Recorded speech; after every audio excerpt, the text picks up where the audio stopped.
Hello everyone. In this episode of Agora-Rising, I want to talk about the individual and the collective path towards freedom. Agorism is a simple philosophy of using effective non-political strategies to create the change you wish to see in the world. So rather than voting in a ballot, it's voting with your money and talents, business, entrepreneurship, creativity, etc.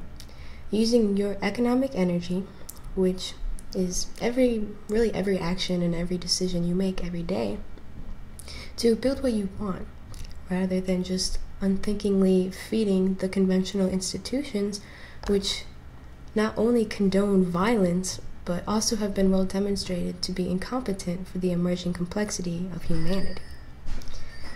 The evolution of governance in the name of not only liberty, but prosperity will be not through the means of the rigid political process, but through innovative humans creating something better that can outcompete its performance.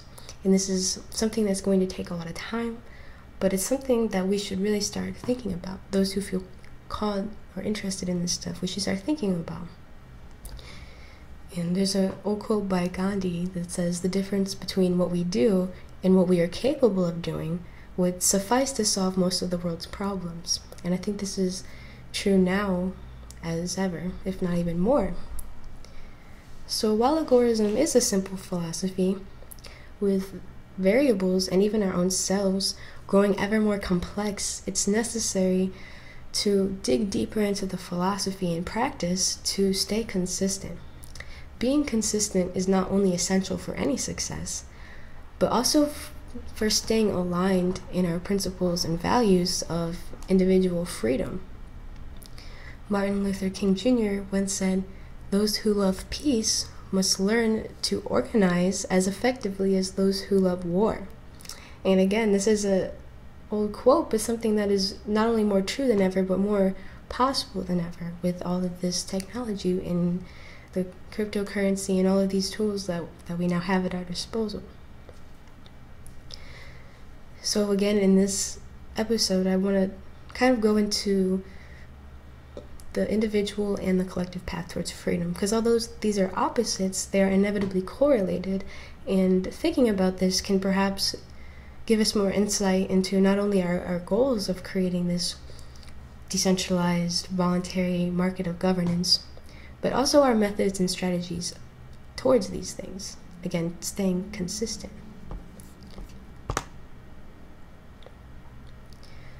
So, of course, individual freedom and economic liberty are the foundation of the structures that we are building for this new paradigm. In the market of decentralized voluntary governance, as I said in the last episode, surely there will be a variety of many different kinds of governances, ranging from many different principles, so long as they agree on the non-aggression principle and the prohibiting violence and involuntary force. So, as a side note, it's important to realize that individual liberty in this market of governance means that an individual will have the right to choose the kind of startup society, the kind of governance that they want to live in. And that's the core of individual liberty. So, in essence, this means even if an individual would choose to create or live in a startup society that applies, for example, socialist principles, which seem contradictory to individual liberty, the fundamental idea is that the individual has the overall freedom to choose to reside in that area, and at any time leave that governance for another as he sees fit.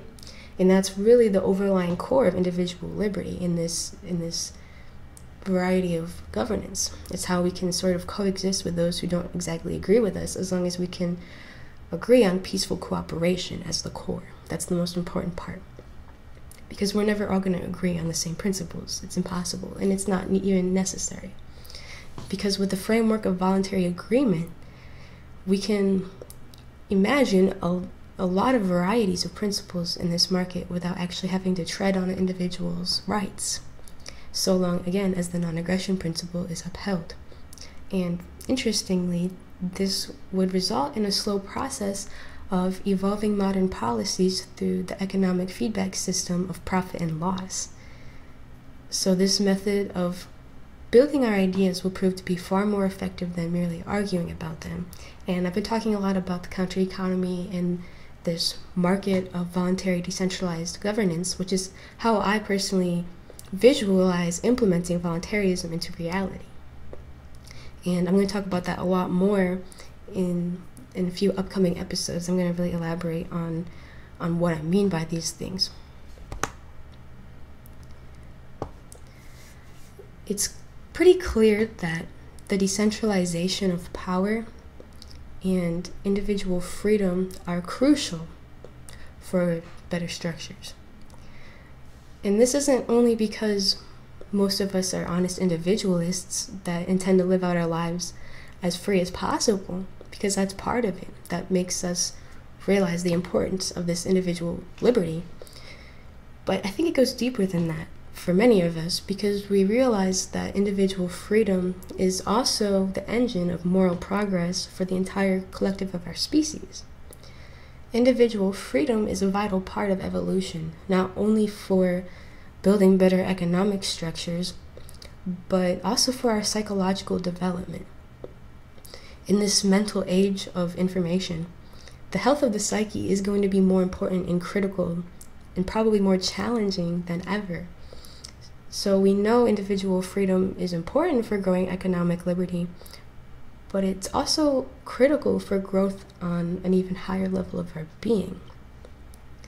And it reminds me of a saying: you cannot love others adequately until you love yourself properly. And that may sound cliche, but it's really true. Many people do not love themselves, but they live in fear daily, and that doesn't leave much room for them to consider their own lives, let alone the broader concerns of others, of humanity. And this is relevant to the movement towards freedom, because it's the state that really encourages this fear, because the diminishing of individuality is beneficial and essential for them to mold the collective human perception. And that's really their main pillar of control, is the way that humans are perceiving the world around them. They need to keep people in this box to maintain their power. So regardless of how cliche it might seem, it really is true that love is the weapon of the future. For those who dominate humanity right now don't seem to understand or use this mighty force, but in fact they actually work hard to keep the masses from discovering it within themselves, because it's powerful. And if you don't understand, maybe you should just take a moment to contemplate on that, because it is powerful. There's a reason they don't want people really discovering it or acting out of it. And to love yourself truly, not in a narcissistic way, but just to appreciate yourself so that you can even appreciate others for who they are. It's not for weak people, it's for strong people. You need strength and humility, and of course that freedom to develop who you are, because freedom goes deep, deep within us. And the more you trace down the root of the war on freedom that we can all see, the more you will find a war on human consciousness, because freedom, true freedom, and awareness are almost synonymous. Individuals that are truly free, especially internally, tend to encourage cooperation more, because they've worked hard to understand the value of that freedom and are willing to take responsibility for it. But those who don't quite understand, who are still kind of lost in this collective mold on autopilot, tend to support the conventional reality, because no matter how violent or terrible it might be, it's just way easier. They don't have to think for themselves. Many people don't have the capacity to think for themselves right now. And again, that's not that it's not their own responsibility, but it's the state that has really manipulated and brainwashed this for generations to create this fearful, ignorant, docile behavior. And again, that mass perception, it's the greatest tool of control, more so than violence.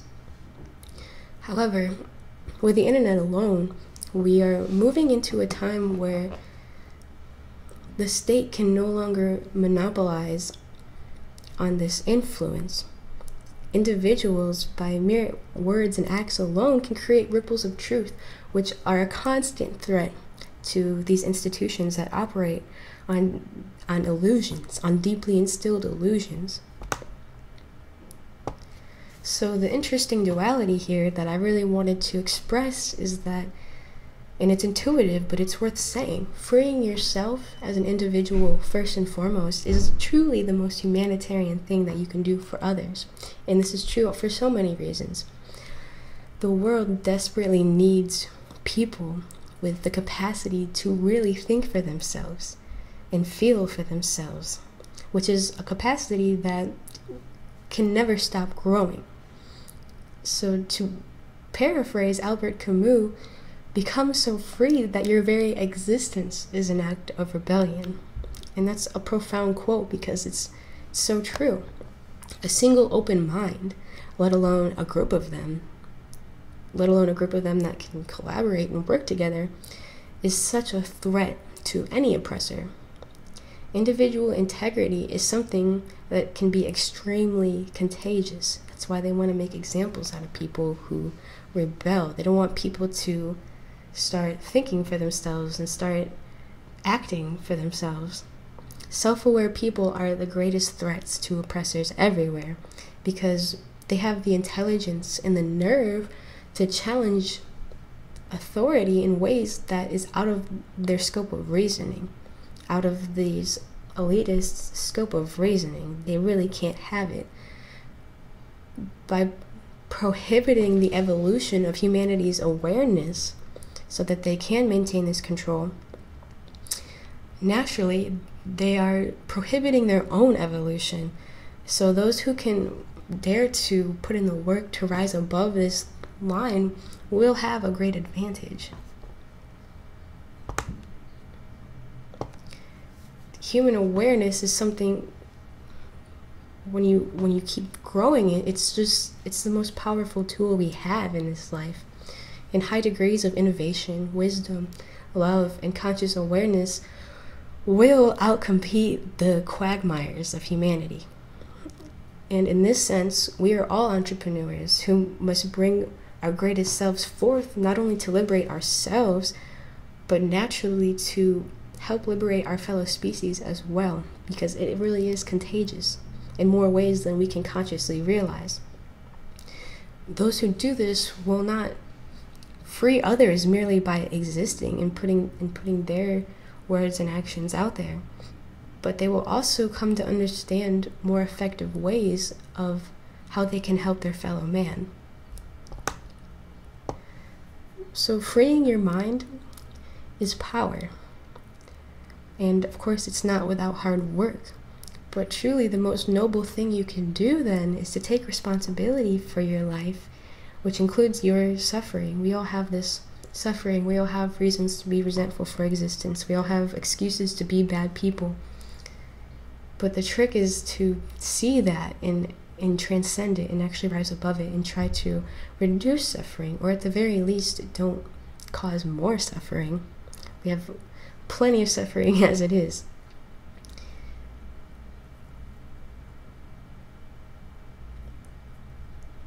There's this tendency to not want to take responsibility for yourself, but just unthinkingly cast it into this, what I just want to call a cesspool of collective negativity, which no one wants to claim their rightful share of because it's hard work.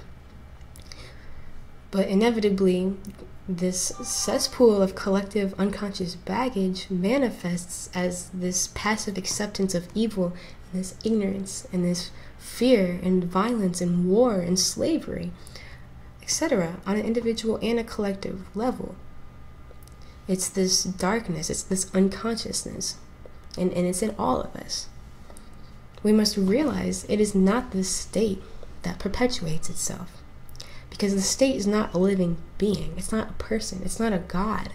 It's a group of people that are quite clever, that they've managed to manipulate this strong force of humanity for its own little materialistic benefit for so long.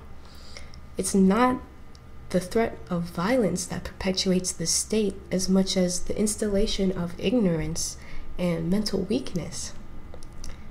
It's not the elitists so much that keep this injustice at bay, but the everyday, ordinary people supporting the conventional reality and giving it their energy, their talents and their gifts, and their support, whether in the form of active support or just passive complacency. Observing these chains of energy can help us to understand the realistic validity of agorism as an effective method for change, because it brings it to the root of everyday actions. That is really the sum of economics. It highlights how an individual is truly so powerful, more powerful now than ever before, and also why our goal is to spread freedom not only in the form of economic reform, but this inner emancipation from the mental shackles of generations worth of propaganda, which is really the root of this docile, obedient, ignorant fear. In this age of information, there's no doubt we are going to see lots of weird psychological phenomena more than ever before. It's already kind of happening. Weird things, people think it's glitching out the matrix, but it's really not even the beginning of weird, crazy stuff that is probably going to bubble up to the surface of humanity. And you know that the media is going to have a heyday with this stuff. So we really need to be conscious individuals in this crazy time. We must realize the value of our mental health and our emotional health in all endeavors, especially a massive, archaic goal such as this, as a whole new paradigm shift into a better structure. And again, realistically, this is going to take a lot of time. We're going to have to build lots of things to really make a better system and take care of people and help people to see these things. But it's certainly possible, and I think it's our only option, because I don't think the state is going to be able to handle this, even if you give it the benefit of the doubt. So the more truly free you are in your life, and it's hard, it's a constant process, the more you will free yourself internally from the subconscious sabotage that is a threat to all of us. It's just our unawareness. The more you make the unconscious conscious, the more you are satisfied in your life with the person you are, the more joy and purpose you are going to feel, the more you're going to understand the value of freedom and peace. And so the more you are naturally going to seek to treat your fellow beings with respect. And it seems this process only leads you to want to reduce suffering in this world more, no matter on how small or grand scale you feel called to do. It's important. It doesn't matter if it seems insignificant.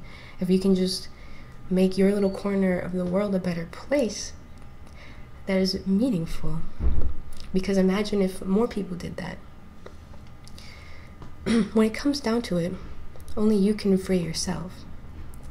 Which brings me to the other duality that I'm going to discuss in the next episode, which is the inner and outer work of agorism. And I talk about this a lot, but I really want to dig deep into why it's so vital and consistent for creating freedom in this world, because I truly believe it is. What is true of the individual today will be true tomorrow of the whole nation, if individuals will but refuse to lose heart and hope. And that's another Gandhi quote, but I thought it was pertinent to this episode. So, as always, thank you for listening. I really appreciate it, and I hope to connect and get some feedback on these ideas. So, until next time, thank you, and peace. Hope you have an awesome day.